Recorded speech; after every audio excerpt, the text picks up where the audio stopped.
Hello, hi. I'm Conrad Tao. I am a pianist and composer and musician. I am at home in New York, and this is my practice space slash studio slash where the magic happens, as it were. In any case, I am very, very excited to be making my return to the Berkeley Symphony in a little bit, in just about a week. And I will be with the Berkeley Symphony. I'll be playing with the Berkeley Symphony. I'll be performing with Gemma New at the podium. And this will be my first time working with Gemma New, so I'm very excited about that. And I will be I'm actually very happy to be on a program alongside two West Coast premieres of music by Renee Orth and Anna Clyne. And so it'll be a lovely program of relatively new orchestral music and two sets of variations for piano and orchestra that I'll be performing. So it's going to be Liszt's Totentanz and Rachmaninoff's Rhapsody on a theme of Paganini.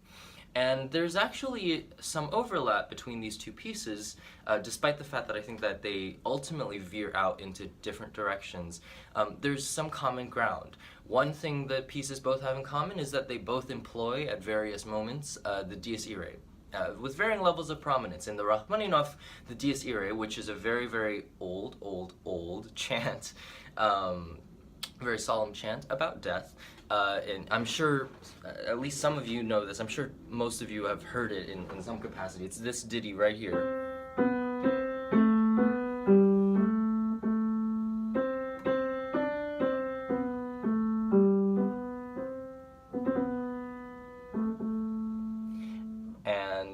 And this melody shows up a number of times throughout the Rachmaninoff, often at climactic moments or very, very interior moments. I think Rachmaninoff takes this theme very seriously. And the dies irae pops up all over Rachmaninoff's music because Rachmaninoff has always been obsessed with death. And then in Liszt's Totentanz, the dies irae not only shows up, but is the backbone of the piece. The piece is actually a set of variations that takes the dies irae as its starting point and as its theme, and pushes that source material into a very different place, a very theatrical place. We are talking about Liszt after all, a very virtuosic place, a slightly blasphemous place, to my ears a slightly campy place, but I think that amidst all that there's also still a very earnest and real search for truth within the music. And I think that Liszt is ultimately always driven by some kind of deep spiritual desire. And so I think that comes through. So it'll be a really, really fun and exciting program, but I suspect that for some listeners, the greatest moment might be the 18th variation of the Rachpag, as we colloquially call it. Certainly this is going to be the most immortalized musical moment of the night, I suspect, thanks to Sinatra, among other people.